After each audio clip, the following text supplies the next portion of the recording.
Inabutan namin siya, duguan ang nag-aagaw buhay. Mabuti na lang nandun sila ngay, marunong sa paggagamot. Kinanggal yung bala sa kanyang katawan. Pero, hindi siya makabangon sa kanyang pagkakaratay. Abiona, alam mo, lagi niya nababanggit yung pangalan eh. Kailangan ako ni Rodrigo at kailangan ko siyang maibalik dito sa Avila.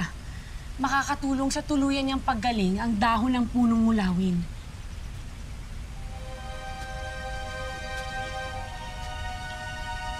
Daragit, nagmamakaawa ako.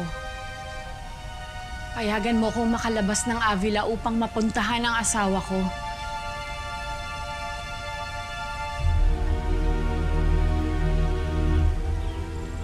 Naunawaan kong kalagayan mo, Fiona.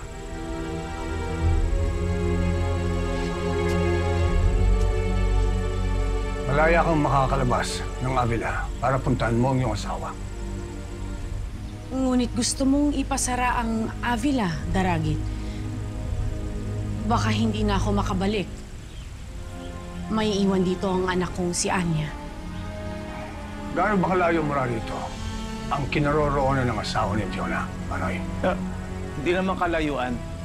Kung aalis kami bago magtanghaling tapat, makakabalik din kami bago magtakip silip. Kung gano'n, wala nang oras na dapat masayang. Lumipad na kayo ngayon din. Sigurado ka ba, Daragit? Pinapayagan mo kami? Oo, Fiona. Wala nang panahon. Kumayo ka na. Maraming salamat, Daragit. Iahabilin ko lang ang anak ko. Habang ginagawa mo yan, Manoy, may pag-uusapan tayo mahalagang bagay. Banoy, magkita na lang tayo sa bukana. Sunod ako.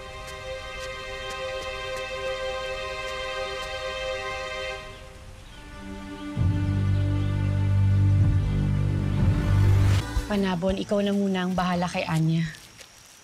Huwag kang mag-alala, Fiona. Babantayan ko si Anya. Sa iyo ako nag-aalala. Baka hindi ka makabalik agad. Kailangan kong makipagsapalaran para sa asawa ko.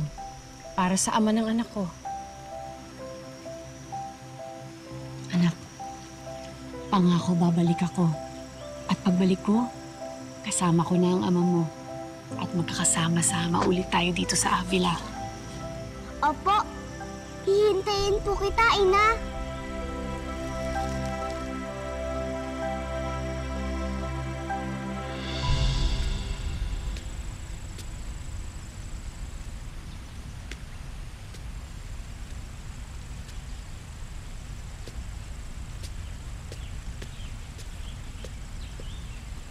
Hinihintay na ako ni Abiona.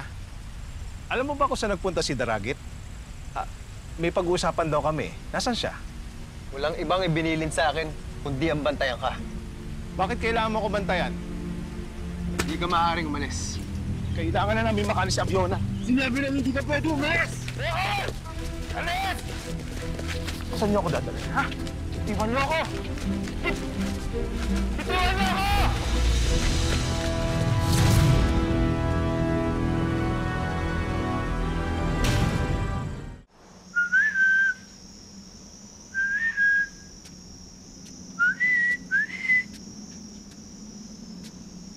Lawiswis? Ano yun? May kilala ka bang mulawin ng pangalan ay Banoy? Si Banoy? Isa sa mga Tres Aves? Bakit? Narito ba siya sa Avila? Narito siya. Dinala siya dito kanina. Ha? Pakawalan niyo ako dito! Ah! Mga walang iya kayo! Mga walang iya! Daragit!